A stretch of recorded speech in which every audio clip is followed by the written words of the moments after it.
लेकिन इन्होंने सारी किताबों को एडिट कर करके फर्जी-फर्जी कहानियाँ लिखी है। कब लिखी? तो अंग्रेजों के समय में लिखी है दोस्तों। साफ-साफ ज़िक्र मिल जाता है कि ये लोग खुद ही मिलावट करते हैं और रोते हैं कि अंग्रेजों ने मिलावट कर दी और मुगलों ने मिलावट कर दी। ये खुद ही मिलावट करते हैं। भाई संस्कृत ये जानते हैं, शूद्र जानता नहीं है। शूद्र मुस्लिम को आता नहीं है, मुस्लिम को तो कहते हैं कि तू अनपढ़ गवार है।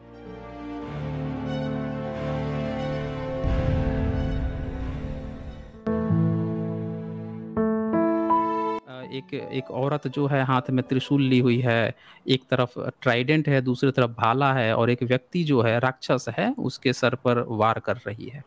हुँ, हुँ। अच्छा, यहाँ पे एक शेर भी रहता है। सवाल ये है, फिर से वही सवाल आता है कि जहाँ पे महिला इतनी दोयम दर्जे की है, जो अपने हाथ से कुछ नहीं कर सकती, जैसे सीता का जब किडनैप हुआ तो सीता रावण को नहीं मार सकी। तो जब सीता रावण को नहीं मार सकी, तो यहाँ पे एक दुर्गा और काली जो है वो एक राक्षस को मार रही है। सवाल ये है कि पति कहाँ है इनका? जहाँ पे हम पूरे अभी तक जो चर्चा किए थे शुरू में कि हमेशा ही महिला दोयम दर्जे की है, उसका प्रोटेक्शन का मनुस्मृति भी ये बात लिखता है कि एक महिला की शादी उसका बाप करेगा, अगर बाप ना हो तो उसका भाई करेगा, महिला को अधिकार नहीं है खुद से डिसीजन लेने का। तो यहाँ पे एक महिला जब हत्या कर रही है, इसका डिसीजन ले कौन रहा है? मतलब इसके इसके घर के पुरुष मर गए हैं या ये जो कहानी हमें पकड़ाई गई है कि बहुत सारे लोग जो थे, दुर्गा थी, उन्होंने 9 दिन तक इस राजा के साथ क्या किया, उसके बाद से 10वें दिन उसकी हत्या कर दी। बहुत सारी कहानियाँ पकड़ाई गई है। कहानियाँ तो हमको पकड़ा दी गई है, लेकिन सवाल ये है कि इनके पुरुष क्या कर रहे थे? ये कब की ऐसी घटना हो सकती है जब स्त्रियाँ जो हैं खुद से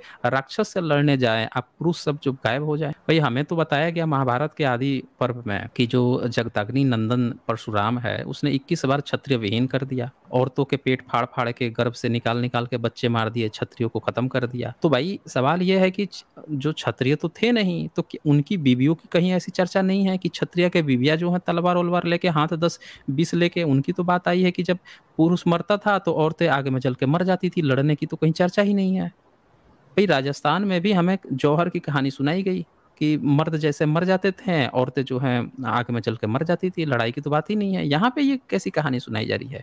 यानी कि हमें एक झूठी कहानी पकड़ाई गई है दोस्तों। हमें इस कहानी को समझना होगा कि वास्तव में ये जो दिखाया जा रहा है, ये इनके देवी-देवता हैं ही नहीं। चित्र जो हैं ये बनाए गए हैं, पेंटिंग्स हैं ये जो मिट्टी के तुरंत बनाए जाते हैं और डिस्पोज़ किए जाते हैं, वो वाली परंपरा के हैं। तो देखें, ये भी हमें कहानी पकड़ा दी गई है और कहानी जो पकड़ाते हैं ना, इसका कारण क्या होता है, ये थोड़ा-सा हमें समझना पड़ेगा। दरअसल ब्रह्मानिकल सिस्टम का आइडिया क्या है कि उसका अपना भारत में कोई इतिहास नहीं है।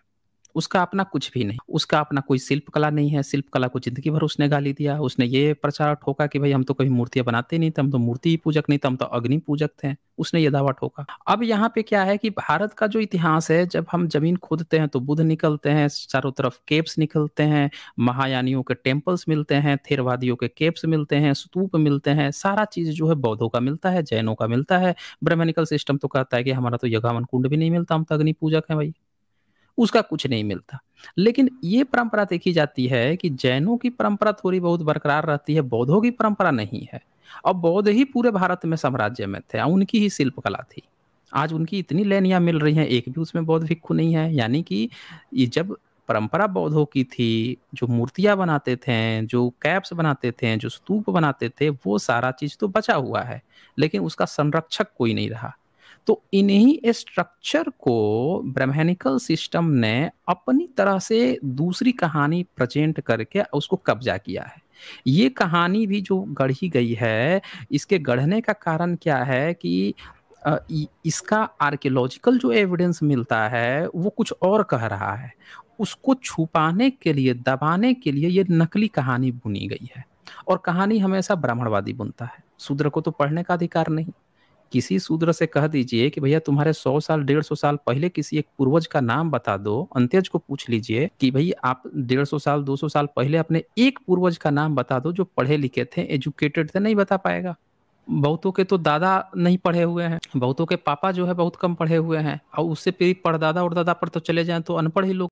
तो कहाँ से किसको पता था महिषासुर? और जब महिषासुर को इनको पता होता, इतनी बड़ी आबादी है, तो महिषासुर की पूजा हो रही होती।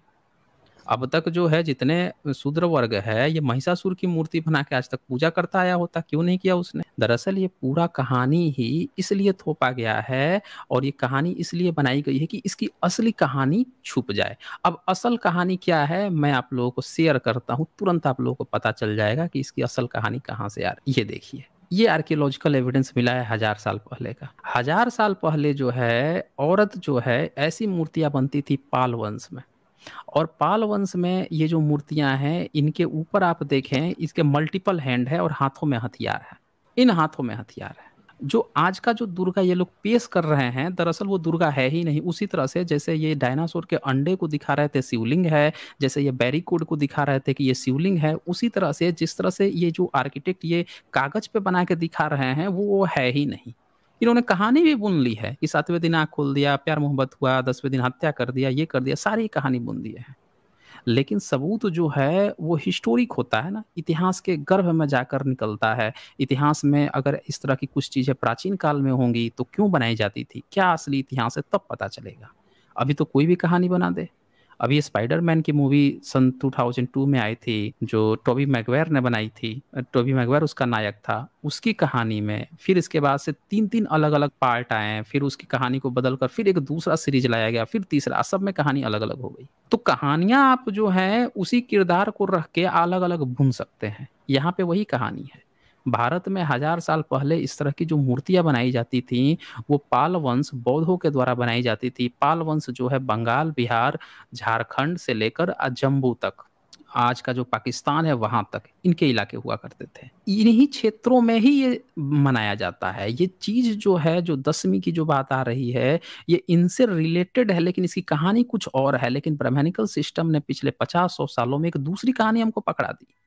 ये महिषासुर की कहानी किसी भी बौद्ध ग्रंथ में नहीं मिलेगी, किसी जैन ग्रंथ में नहीं मिलेगी और किसी भी जो भारत की सम्यक परंपरा है नहीं मिलेगी। लेकिन ये मिलेगी किसमें? ब्राह्मण में। और ब्राह्मण का कोई सबूत नहीं है, ब्राह्मण कभी आर्कियोलॉजी बनाता नहीं था। फिर वो कहानी आपको कैसे सुना रहा है? यानी कि उसकी कहानी ही फर्जी है और ये एक्चुअल चीज़ कुछ और है, अब वो कुछ और आपको परोस रहा है। ये हमें समझना पड़ेगा दोस्तों। अब यहाँ पे जो है हम इस चीज़ को थोड़ा-सा ध्यान से देखते हैं। ये जो मूर्ति है, जो मल्टीपल हैंड है, उसके ऊपर जो बुध दिखाए जा रहे हैं, इसको राइट साइड में मैंने थोड़ा-सा ज़ूम करके दिखा दिया है। यहाँ पे आप लोग साफ-साफ देख सकते हैं कि ये ऊपर बुध बने हुए हैं, यानी ये बौद्धों की परंपरा थी और मल्टीपल। और ये औरत का भी चित्र देखें तो एक तरफ जो है वराह सूअर भी बना हुआ है। ये जो आपको दुर्गा दिख रही हैं, इनके चेहरे मल्टीपल चेहरे दिखाए जा रहे हैं। एक साइड में भी है, राइट साइड वाला जो चेहरा है उसको ध्यान से देखें, सूअर सूअरी की तरह से चेहरा भी दिखाया जा रहा है। यानी कि ये बताया जा रहा है कि एक महिला जो हैं उनके मल्टीपल रूप हो सकते हैं, मल्टीपल उनके हाथ में हथियार वगैरह हो सकते हैं और ये एक भाग-भंगिमा है, एक अंदर का जो द्वेष, तृष्णा होती है, जो बौद्ध मार्ग में कहा गया है, मार जो होता है, जो 10 लोगों के अंदर दिक्कतें, दुःख होते हैं, उनको दूर करने की इस तरह का एक सिंबॉलिक रिप्रेजेंटेशन है। इसमें हत्या की बात नहीं आ रही है। हत्या भी जो दिखाया जाएगा ना, वो अंदर के जो इंसानी अंदर के दुःख, द्वेष है, उसको मारने की बात होती है। यहाँ पे किसी की हत्या करके जश्न मनाने की तो कतई बात ही नहीं चल रही है। तो ये आप यहाँ से चित्र देख सकते हैं कि ये पुराना है। अब ब्राह्मणिकल सिस्टम के पास कोई भी पुराना दुर्गा काली का प्रमाण नहीं। क्यों नहीं है? इसलिए नहीं है क्योंकि अगर उनके पास होता ये चीज़ तो आप समझ सकते हैं कि वो लोग दिखा रहे होते कि दुर्गा काली भी जो है वो बुध से रिलेटेड है। वो इसका ज़िक्र ही नहीं करते। भई जब आपसे उनसे कहा जाएगा कि भई उनका प्रमाण दे दो, रामायण का प्रमाण दो, तो वो राम सेतु की तरफ दिखाते हैं कि भई देखो राम सेतु है। तो भई राम सेतु है तो राम सेतु आप राम से जोड़ते हो, पुराना चीज़ प्रमाण दिखाते हो, दुर्गा काली का प्रमाण क्यों नहीं दिखाते? कि दुर्गा काली, जबकि वो राम सेतु भी गलत है, फर्जी है, वो उसका उससे कुछ लेना-देना नहीं है। उसी तरह से जब यहाँ पे बात आती है कि दुर्गा काली का जो आप चित्र आज दिखा रहे हो, उसका ओरिजिनल चित्र आप क्यों नहीं दिखाए? ज़मीन खोदने पर मिला तो है, लेकिन उस पर तो बुध है। आप क्यों नहीं दिखा रहे? क्यों नहीं बात कर रहे हैं? यहाँ से इन लोगों की चोरी जो है भयंकर रूप से पकड़ी जाती है। जो आर्कियोलॉजी मिल रही है, क्योंकि हमें जब भी कोई भी चीज़ आज अगर आपको देखने को मिले और कोई ये बताए कि ये तो परंपरा हमारे यहाँ सदियों से रही है, सदियों सदियों से रही है। तो आपको जब उसका असल इतिहास जानना होगा तो आप उस सदियों सदियों में घुसेंगे ना उस पुराने में, कि भैया हम तो जानना चाहते हैं कि भाई प्राचीन काल में दुर्गा काली के कैसी मूर्तियां बनती थी, कैसे दुर्गा काली होती थी। तो जब पीछे जब आप घुसते हैं तो आपको तो क्या मिल रहा है कि पाल वंश में मिल रहा है, और किसी वंश में नहीं मिलेगा दोस्तों। पाल वंश में सबसे ज्यादा प्रचुर मात्रा में मिलेगी, और ये पाल वंश की खुदाई से मिली हुई। पाल वंश का जो ड्यूरेशन है वो 9th सेंचुरी से लेकर 11th-12th सेंचुरी तक है। ये आखिरी बौद्ध शासन था जिसको जो बंगाल का जो ब्राह्मण वंश था उसने लास्ट में पराजित किया था। धोखा हुआ था दरअसल, उस समय कई राजाओं के साथ धोखा किया गया, पाल वंश के साथ। जय सिंह जो हैं, जिनको इन लोगों ने गद्दार भी प्रचारित कर दिया, जबकि वो गद्दार नहीं थे, लड़ाई के भूमि में मरे थे, उनके साथ भी गद्दारी की गई थी। और ये दोनों दोस्त थे, क्योंकि ये लोग बौद्ध थे, और इनको करके इन लोगों ने फंसाया। फिर मुस्लिम शासन कैसे कैसे आया, भारत कैसे गुलाम हुआ, ये सब ने देखा। तो वो जो थे उनके समय में इस तरह की मिल रही है। लेकिन जरा सोचिए, जब इतिहास जब आप कुरेद रहे हैं, तो जिस दुर्गा काली को आज आपको दिखाया जा रहा है वहां पे तो बुद्ध मिल रहे हैं। अब ये बताइए कि क्या जिनके ऊपर बुद्ध हैं, किसी औरत के सर के ऊपर बुद्ध हैं, वो किस राक्षस की हत्या कर रही होगी? भाई बुद्ध मार्ग में कभी कहीं आपने देखा है कि किसी हत्या की बात हो रही हो? वहां पे तो हमेशा ही इनर पीस की बात होती है। आपने कुंफू पंडा मूवी देखी होगी। कुंफू पंडा में उसमें दिखाया जाता है कि एक मूडा भद्दा वो रहता है, पांडा रहता है, जिसको सब लोग बिलीव नहीं होता कि ये काम करेगा, ये कैसे योद्धा बनेगा। और उसको जो सिखाया जाता है वो बुद्ध मार्ग से वो लिया गया है, मोटिवेट किया गया है। कि वो उसे कहा जाता है कि तुम अपना इनर पीस शांत करो, इनर अंदर जो हलचलें चल रही हैं उसको शांत करो। और करता है, और उसके बाद से वो देखें कि अच्छे से अच्छे विलेन को भी हरा पाता है। तो बुद्ध मार्ग में हमेशा इनर पीस की, उस इनर पीस को सिंबॉलिक रिप्रेजेंटेशन के लिए इंसानी रूप में दिखाया जाता था। यहाँ पे एक फीमेल को भी एक इंसानी रूप में दिखाया जा रहा है कि आप इसको कमजोर नहीं समझना है, महिला कोई कमजोर नहीं है, उसके विभिन्न रूप होते हैं। और इसीलिए आप देखें कि उनका चित्र जो है जानवर की तरह भी पीछे सर दिखाया गया है, आगे औरत की तरह भी दिखाया गया है, हाथों में डिफरेंट भंगिमाएं हैं, तरह तरह के हथियार भी दिखाए गए हैं। ये सारे सिंबॉलिक रिप्रेजेंटेशन है, कहीं हत्या की बात नहीं है यहाँ पे। अच्छा, इसमें अब क्या है और आगे मैं दिखाता हूँ एक और, ये दूसरा चित्र देखें। इसमें भी एक महिला जो है वो जैसे बुद्ध बैठते थे कमल के फूल पे वैसे बैठी हुई हैं। और इनके मल्टीपल हैंड है, यहाँ देख सकते हैं। इन हाथों में भी तरह तरह के, ये देखिए गदा वगैरह है, और तीर धनुष है, ये सारे अस्त्र शस्त्र भी हैं। और ऊपर जो है टॉप पे बुद्ध बैठे हुए हैं। ये असल में जो आज आपको दुर्गा काली दिखाई जा रही है, उनका असल इतिहास ये है दोस्तों।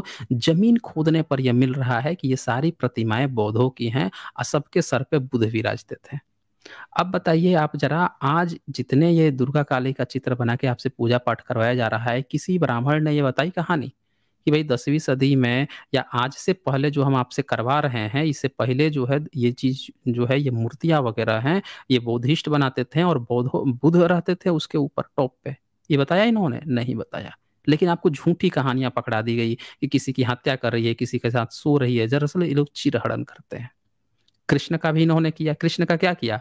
एक काल्पनिक चरित्र को पहले रियल बनाया, फिर उसके साथ ढेर सारी औरतों को दिखाया, फिर उसके साथ बहुत गंदी गंदी बातें लिखी, और फिर क्या कह रहे हैं, या भाई हमारे भगवान है। दुर्गा के साथ भी ऐसा किया इन्होंने। मतलब दुर्गा तो उसका नाम नहीं है, इनका असल नाम मंजूश्री है, असल नाम इनका तारा देवी है। ये जो प्रतिमाएं हैं ये तारा देवी मंजूश्री हैं, और इसमें तरह तरह की भांगिमाएं। इन लोगों ने इनका क्या किया? पहले इनका चरित्र हरण किया। चरित्र हरण कैसे किया? एक राक्षस है उसके साथ इसका संबंध बना दिया कि ये राक्षस के साथ संबंध जा रही है। फिर गंदी गंदी एक औरत के लिए इनके पास क्या होता है, मैंने क्या कहा, ये सेक्सुअल रिलेशन से ऊपर उठ ही नहीं पाते हैं। सीता को भी उसी दृष्टि से इन्होंने देखा। पूरे रामायण में क्या देखा सेक्सुअल दृष्टि से? ये राक्षस ले गया तो उसके साथ कुछ किया होगा, जा आगे में जल जा, मर जा, कुछ भी कर जा। फिर गर्भवती हो गई तो भी लात मार के बाहर निकाल दिया। तो ये लोग पूरे के पूरे एक औरत को सेक्सुअल रिलेशन से ही देखते हैं। और यहाँ पे ये लोग मंजूश्री और तारा देवी जो बौद्ध भिक्षुनिया का जो एक रिप्रेजेंटेशन होता था, जिसमें महिलाओं को दिखाया जाता था वो सशक्त होती हैं, वो किसी से कम नहीं होती हैं। पहले देखिए उनका कैसे चीरहरण किया, और चीरहरण करके जहाँ महिलाओं को बौद्धों ने इतना ज्यादा शक्तिशाली दिखाया कि ये महिलाएं जो हैं इतने हथियार वगैरह से लैस हो सकती हैं, एक बलशाली हो सकती हैं, पराक्रमी हो सकती हैं, इनके अंदर बहुत शक्ति हो सकती है। इन चीजों को इन्होंने देखे देवदासी बना दिया। इन लोगों ने 9वीं 10वीं सदी के बाद से जब बौद्धों की चीजें खत्म की और देवदासी बना दिया, औरतों को नचवाने लगे, गनवाने लगे। आज औरतें जो हैं कृष्ण के नाम पे, राम के नाम पे और पता नहीं मंदिरों में जाके क्या-क्या हरे राम हरे कृष्ण डांस कर रही हैं, नाच रही हैं। नाचने गाने की मशीन बना दिया, पढ़ाई-लिखाई से दूर कर दिया। फिर सावित्रीबाई फुले जी के समय में पढ़ाई का अधिकार दिया गया। जबकि यहाँ पे आप देख रहे हैं कि बौद्धों ने बहुत पहले ही महिला सशक्तिकरण शुरू कर दिया था। तो पूरा असल जो कहानी है दोस्तों वो आपसे छुपाया गया है और ये कहानी जो है महिषासुर वाला आपको ज़बरदस्ती पकड़ाया गया है। और आगे देखिए, ये देखिए एक तीसरी भी मूर्ति उत्खनन से मिली है। इसमें देखिए मल्टीपल हैंड है, उसी तरह से जैसे बुद्ध बैठते हैं कमल का जो आसन होता है उस पे उसी तरह से बैठी हुई हैं। ये देखिए हाथ, ये देख लीजिए पूरे हाथ मल्टीपल हैंड है। और ये मल्टीपल सर भी हैं, देख लीजिए कई सारे सर हैं, ये हैं। और ऊपर देख लीजिए टॉप पे कितने सारे बुद्ध हैं, 7 बुद्ध ऊपर दिखाए जा रहे हैं। राइट साइड में देख लीजिए, जूम करके दिखाया मैंने। ये सारे ज़मीन खोदने पर मिल रहे हैं, यानी मल्टीपल हैंड और मूर्तियाँ जो हैं, ये सारा का सारा बौद्धों की विरासत है। इनकी ये लोग इसीलिए इनके पास जो है कोई भी स्टोन स्कल्पचर्स नहीं मिलता ब्राह्मणिकल सिस्टम का। ये किस पर बनाते हैं? इन्हीं चीज़ों का देखकर किस पे बनाते हैं? कागज़ पे। कागज़ पे बनाएँगे, सीरियल में बना देंगे, टीवी पे बना देंगे और फिर दिन भर चारों तरफ जो है सोशल मीडिया में, न्यूज़पेपर में और हर जगह जो है ब्राह्मणिकल सिस्टम के लोग बैठे हुए हैं, प्रचार करते हैं, ये हमारी दुर्गा जी हैं, काली हैं। कागज़ पे गप छाने जा रहे हैं और पब्लिक जो हज़ार साल से अशिक्षित थी, अनपढ़ थी, वो इनकी बात मान लेती है, सही। अब फिर पूजा-पाठ शुरू कर देती है। उसे ये नहीं पता है कि है तो उसी की विरासत, लेकिन ये बुद्ध के साथ इसका कनेक्शन है, श्रमण परंपरा के साथ कनेक्शन है। पूजा-पाठ, नवरात-वरात नहीं है।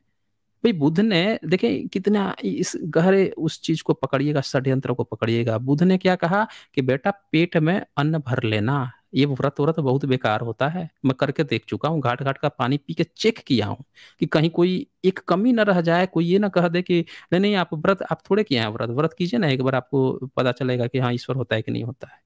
तो उन्होंने हर वो तिकड़म करके दिखाया, प्रैक्टिकल करके दिखाया कि नहीं बेटा कुछ ना होता, मर जाओगे। ईश्वर-उश्वर तो बहुत दूर की बात है। यहाँ पे आप देख लीजिए कि जिस बुद्ध मार्ग ने व्रत करने पे पाबंदी क्या कहा कि ये बेवकूफ़ियत है, सिर्फ़ दिमागी भ्रम है, मूर्खता है, उन्हीं की मूर्तियों को उठा के दुर्गा काली बना के अब व्रत करवा रहा है 9-9 दिन का।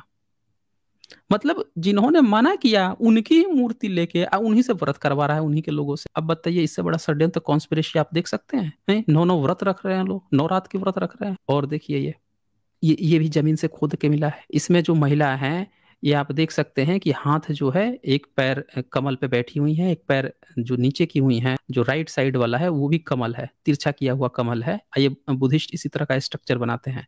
और हाथ देखिए, इसमें 2 हाथ हैं और दोनों के हाथ में मुद्राएँ हैं।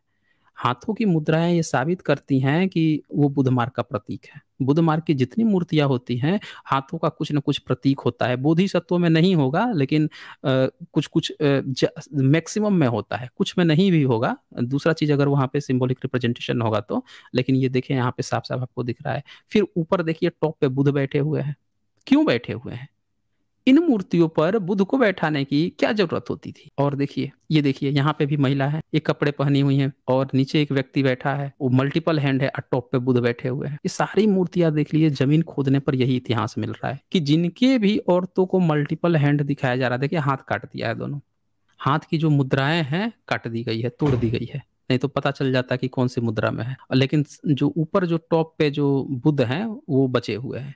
इससे पता चलता है कि ये सारी मूर्तियाँ जो हैं बौद्ध ही बनवाते थे, बौद्धों की होती थी और टॉप मोस्ट बुद्ध होते थे। बुद्ध की शिक्षाओं के अंदर इन चीज़ों का प्रचार किया जाता था, इसका ये मतलब है। आज ये हमको दुर्गा काली और पता नहीं कौन-कौन सी कहानी पकड़ा दिए हैं, अब बुद्ध ही गायब है, ये देख लीजिए। इसमें जो महिला है, इनके हाथ में तलवार है। ये सब लोग आप लोग देख पा रहे होंगे। हाथ में तलवार है और ऊपर टॉप पे कौन बैठा हुआ है, देख लीजिए। पर जो है टॉप पे कौन बैठा हुआ है? बुद्ध बैठे हुए हैं। और देखिए हाथों में तरह-तरह के शंख है और भी हाथों की वो है, ये 10वीं मुद्रा, हाथ जो जोड़कर नमस्कार की जाती है, 10वीं मुद्रा, इस मुद्रा में बैठी हैं, कमल के फूल पे बैठी हुई हैं। ये सारी जो है बौद्धों की मूर्तियाँ हैं और इन मूर्तियों को आज दुर्गा काली बनाकर हमें पेश किया जा रहा है और भारत के लोग जो इतिहास नहीं पढ़ते हैं वो नहीं जानते। पाल वंश का ये स्ट्रक्चर जो बताया मैंने, जहाँ पे सबसे ज़्यादा जो आज दुर्गा पूजा मनवाई जा रही है, देखिए ब्राह्मण बहुत चालाक है, बहुत चतुर है, उसको सारी कहानी पता है। उसको ये पता है कि किन क्षेत्रों में आर्किटेक्ट मिलता था, किन क्षेत्रों के लोग इस चीज़ों को आज तक नहीं भूले हैं। उन्हीं चीज़ों में है वो। उन्हीं चीज़ों में वो घुस गया था और वो जानता है पूरी कहानी। वो पहले बुद्धिस्ट बना, बुद्धिस्ट बन के फिर इन चीज़ों को समझा, आज उसको दुर्गा काली बना दिया है, पब्लिक को अनपढ़ बना दिया, गँवार बना दिया। आज पब्लिक को जब हिंदू बनाया है, तो फिर से लोग जाके अब अपना ओरिजिनल चीज़ भूल के उसकी चीज़ को अपना रहे हैं और मान रहे हैं। वही यही अंतर हुआ है दोस्तों। ये देख लीजिए, इन्हीं स्ट्रक्चर में आपको सबसे ज़्यादा ये दुर्गा पूजा की कहानी मिलेगी, जबकि ये इसका कनेक्शन बुद्ध से है। आज जो ये कहानी महिषासुर के साथ पकड़ाई जा रही है, उससे उसका कोई कनेक्शन ही नहीं है। और मैं आप लोगों को दिखाता हूँ। अब ये देखिए, ये मूर्ति आपने यहाँ पे देखा। हाँ, इसमें देखिए यहाँ पे एक इसके हाथ में ये जो आर्किटेक्ट आपको मिल रहा है, ये वज्रयान परंपरा का है। इसमें हाथ में एक छोटा-सा भाला टाइप का है और यहाँ पे एक व्यक्ति है, उसको ये मार रही है। इस चित्र में राइट साइड में देखिएगा यहाँ पे। लेफ्ट साइड में मैंने थोड़ा ज़ूम करके ऊपर दिखाया है कि ये भी बुद्धिस्ट का है। ऊपर जो ट्राइडेंट होता है वज्रयान का, वो लगाया गया है, जिससे ये पता चल रहा है कि ये बुद्धिस्टों की परंपरा है और यहाँ पे मार रही है। लेकिन यहाँ पे हत्या की ज़िक्र नहीं है, ऐसे हत्या होता है कि एक मल्टीपल हैंड है वो। ये एक सिंबॉलिक रिप्रेजेंटेशन है कि आपके अंदर का जो अश्विन शुक्ल जो पक्ष होता है, जो अश्विन मास का जो दूसरा पक्ष है, उसमें जो ये दशमी मनाई जाती है अपने अंदर के जो विकार हैं उनको दूर करने के लिए, उसका एक सिंबॉलिक रिप्रेजेंटेशन है।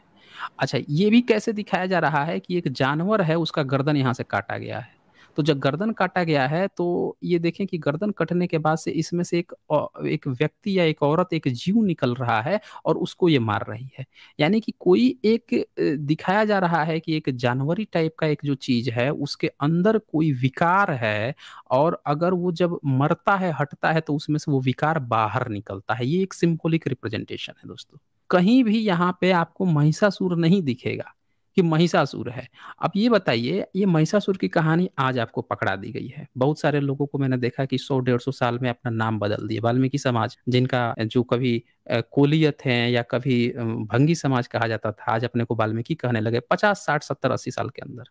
इसी तरह से और भी बहुत सारे समाज हैं, जो अपना नाम अलग-अलग उनको बदला गया है ब्राह्मणिकल सिस्टम द्वारा। इसी तरह से असुर समाज भी बताया जा रहा है कि वहाँ पे असुर समाज है। अरे भैया, आज है, तो आज तो वाल्मीकि समाज भी खड़ा हो गया। कितना साल हुआ खड़ा किए हुए? 100 साल, 50 साल, कितने साल हुए? इनका कोई पुराना इतिहास नहीं है दोस्तों। ये जितने भी चीज़ें बताई जाएगी, ये सारे इन्हीं क्षेत्रों में बताई जाएगी जो पाल वंश के अंडर में है। अब महिषासुर तब नहीं होता था पाल वंश के समय में। देखिए ना, ये पाल वंश के समय का तो है यहाँ पे। ये है, एक जीव है, इसका गर्दन कटा है, इस गर्दन कटने पर से इसमें से एक दिखाया जा रहा है कि एक विकार निकल रहा है। यानी इंसान शरीर के अंदर हमेशा ही कोई विकार होता है, उस विकार को मारने की बात आ रही है। ये जो पशुवत जो चीज़ दिखाया गया है, एक पशुवत बिहेवियर जो करता है, उसके अंदर में ये कोई विकार होता है, उस विकार को मारना है। ये सिंबॉलिक रिप्रेजेंटेशन है। पर इसको क्या दिखाया गया है कि एक महिषासुर है। इस ये जो कटा हुआ सर है, इसको देखिए ब्राह्मणिकल सिस्टम के कितने चतुर चालाक हैं। एक जानवर दिखा दिया और फिर दिखा दिया कि उसका जो गर्दन है वो भैंसा का है, उसको भैंसे को मारा जा रहा है। उल्टा दिखा दिया उसने। तो ये इतने धूर्त लोग होते हैं कि ओरिजिनल कहानी बदल देंगे, ओरिजिनल जो इतिहास होगा, हिस्ट्री होगा, उसको बदल देते हैं, कुछ दूसरी चीज़ पकड़ा देते हैं और अपनी पब्लिक पकड़ के लपक लेती है। तो यहाँ पे क्या है कि ये आप यहाँ पे साफ-साफ देख पा रहे होंगे कि ओरिजिनल जो कहानी है वो बिल्कुल ही अलग है। जो इतिहास में कहानी बिल्कुल अलग थी। ब्राह्मणिकल सिस्टम ने आज पूरी दुनिया को कितना झूठी कहानी पकड़ा दिया, झूठी किताब पुराण की गप हाँक दिया। आपने देखा होगा, इसने भविष्य पुराण में लिखा। भविष्य पुराण की किताब जो है, ये अलबरूनी के समय में भी थी। अलबरूनी ने 11वीं सदी में भविष्य पुराण का ज़िक्र किया, लेकिन उस भविष्य पुराण को ब्राह्मणों ने बार-बार लिखा। ये हर उस किताब को बार-बार लिखते हैं और अपनी कहानी उसमें पुट करते हैं। भविष्य पुराण में इन्होंने अकबर के समय में अकबर को अपना ब्राह्मण भाई बना के पुट अप किया। अकबर तो अलबरूनी के बहुत बाद में आया था, यानी भविष्य पुराण को इन्होंने दोबारा लिखा। फिर इन्होंने मैकाले का उसमें ज़िक्र किया, यानी कि मैकाले के समय में भी इन्होंने भविष्य पुराण को फिर दोबारा लिखा। फिर इन्होंने उसमें महारानी विक्टोरिया की चर्चा की, राज्याभिषेक की चर्चा की, यानी इन्होंने विक्टोरिया के समय में भी फिर से भविष्य पुराण लिखा। तो दोस्तों, कभी भी इनकी किसी भी ब्राह्मणिकल सिस्टम की किताब को ये मत मानिए कि ये किताब 1000 साल से ज़्यादा पुरानी हो सकती है। इन किताबों को ये लोग, नाम तो किताब का रहेगा वही, लेकिन इन्होंने सारी किताबों को एडिट कर कर के फर्जी-फर्जी कहानियाँ लिखी है। कब लिखी? तो अंग्रेजों के समय में लिखी है दोस्तों। साफ-साफ ज़िक्र मिल जाता है कि ये लोग खुद ही मिलावट करते हैं और रोते हैं कि अंग्रेजों ने मिलावट कर दी और मुगलों ने मिलावट कर दी। ये खुद ही मिलावट करते हैं। भाई संस्कृत ये जानते हैं, शूद्र जानता नहीं है। शूद्र मुस्लिम को आता नहीं है, मुस्लिम को तो कहते हैं कि तू अनपढ़ गँवार है। मुस्लिमों को तो ये सीधे कहते हैं, तो मलेच्छ है, इसको तो कुछ पढ़ने लिखने नहीं आता। आज भी उनको देखिए कैसे चिढ़ाते हैं, पंचर पुत्र है, ये है, वो है, इस तरह की टिप्पणी करते हैं। अब फिर कहते हैं कि उसने इनका एडिट कर दिया। इतने बड़े धूर्त लोग हैं ये दोस्तों। तो यहाँ से हमें समझने की ज़रूरत है कि ये लोग जो हैं हमें झूठी कहानियाँ पकड़ा-पकड़ा कर असल जो भारत का इतिहास है, जो सम्यक और समण जो परंपरा थी, उसका इतिहास बदल दिया है। अब महिषासुर की फर्जी कहानी पकड़ा दी है। और उन्होंने ये लोग क्या करते हैं, पहले झूठी कहानी पकड़ाते हैं, फिर ये उन लोगों में घुस के और फिर उन लोगों का नाम भी बदलते हैं। जैसे आपने देखा होगा कि यजुर्वेद में दयानंद सरस्वती जो है, जो भंगी समाज है, उसको कहता है कि भंगी जो है अछूत होता है, उसको दुर्गंध आती है उसके शरीर से, उसे दूर रहना चाहिए, बचना चाहिए। ये वो यजुर्वेद में लिखता है। अब ये बात उसने लिखा था 1879 में। अब 1879 के बाद से क्या हुआ कि जब लोगों ने पढ़ा तो कहा कि भैया ये तो कह रहा था कि हम शूद्रों को वेद पढ़ने का अधिकार देंगे और ये तो खुद ही भंगी समाज को गाली दे रहा है। तो इन्होंने एक चतुराई खेली 1920 में। इन्होंने क्या किया कि ये सारे लोग भंगी समाज में गए और वहाँ पे जाके इन लोगों ने क्या किया, उस समाज में घुस के उनके साथ बैठने-उठने लगे। उठते-उठते फिर धीरे-धीरे ये प्रचार फैलाने लगे कि भैया आप लोग जो हैं, आप तो वाल्मीकि जी की संतान हैं, वाल्मीकि जी की संतान है। कहते-कहते इन्होंने 1950-54 में सारे उन लोगों को मिलाकर जो इनके साथ अब उठने-बैठने लगे थे, उनसे मिलवाकर वाल्मीकि की जयंती मनवा दी उनसे। और फिर धीरे-धीरे उन लोगों को अच्छा लगा, अच्छा ये देखिए ये पंडित जी लोग हैं, इतने बड़े लोग हैं आके हमारे साथ उठ बैठ रहे हैं, बताइए आज तक तो हमको कोई पूछा तक नहीं था। वो समझ नहीं पाए कि ये कितना बड़ा षड्यंत्र खेल रहे हैं, क्योंकि इनका जो गुरु था दयानंद सरस्वती, वो इनके समाज को अपने वेद के भाष्य में गाली दे के गया है। इस चीज़ को छुपाने के लिए उन्होंने पूरी की पूरी जाति का नाम ही बदल के वाल्मीकि समाज कर दिया। अब आप ये लाइव एग्जाम्पल है दोस्तों, इसी तरह से इन्होंने बहुत सारे समाजों का नाम बदला है। आर्य समाज जो है इसने बहुत सारा नाम बदला, फिर इन लोगों ने इसी तरह से जो आज असुर समाज ये जिसको कह रहे हैं, उनका भी नाम कभी असुर-असुर नहीं रहा होगा या उसका कुछ और मतलब होगा। इन्होंने उसको भी प्रचार फैला दिया है कि नहीं-नहीं देखो एक असुर होता है, इसका मतलब कि महिषासुर थे और ये क्या करते हैं, इन्हीं लोगों को पकड़ाते हैं। एकलव्य की कहानी किसको पकड़वाई? महाभारत किसने लिखा? शूद्रों ने तो लिखा नहीं, ब्राह्मण ने लिखा। तो एकलव्य की कहानी ब्राह्मणों ने पकड़ाई। शंभुक वध, शंभू की कहानी किसने लिखी? ब्राह्मणों ने लिखी। ब्राह्मण की वही कहानी किसको पकड़ाई इन्होंने? शूद्रों को पकड़ाई कि देखो तुम्हारा किरदार है, हम उसकी हत्या किए हैं। इन्होंने ये डबल गेम खेलते हैं दोस्तों, आपको ये पूरी तरह से समझने की ज़रूरत है। ये लोग झूठी कहानी लिखते हैं, उन झूठी कहानियों को जोड़ते हैं जो भारत का शूद्र समाज है ताकि वो जुड़ाव महसूस करे, ये मान ले कि यही हमारे पूर्वज थे।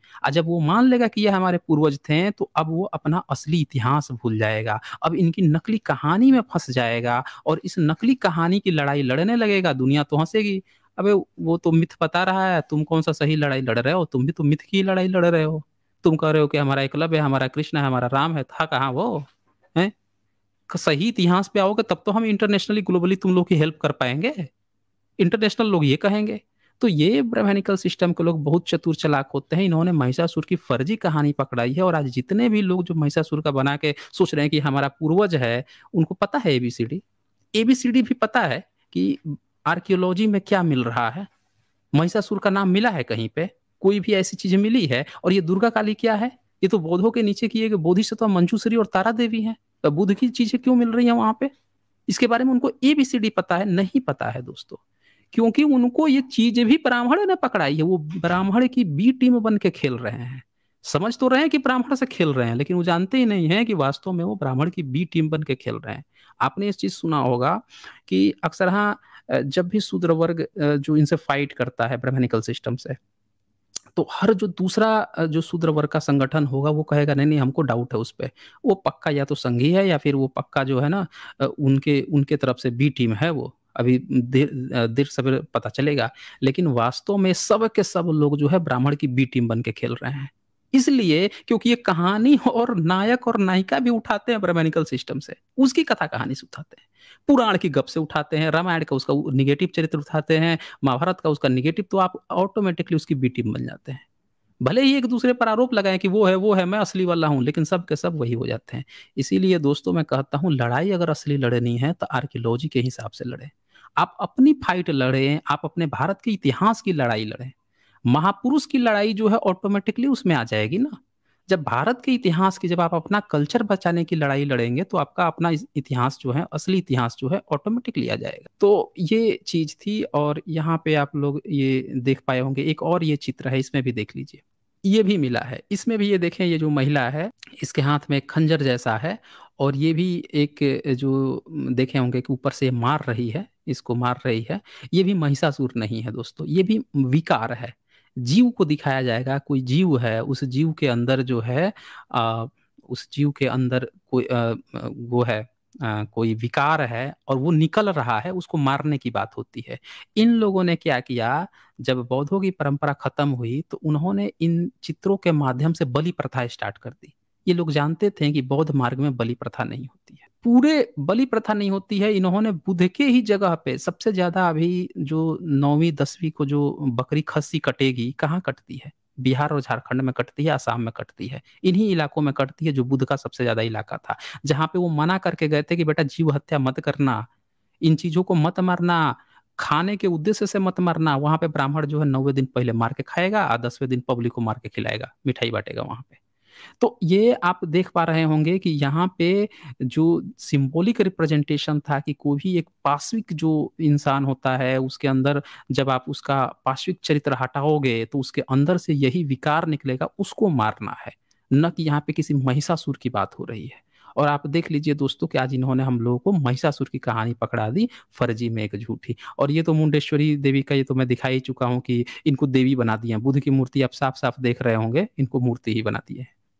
तो ये एक मैं आप लोगों को दिखाना चाह रहा था कि इस तरह से भारत में जो दुर्गा काली का इतिहास ये लोग हमें परोसे हैं, वास्तव में इतिहास ये नहीं है। इसके पीछे कुछ और कहानी छुपी हुई है जो बौद्धों से रिलेटेड है, इनसे रिलेटेड नहीं है। ये झूठी बातें प्रोपेगेट करके हम लोगों को महिषासुर और फिर दुर्गा काली पकड़ाए हुए हैं।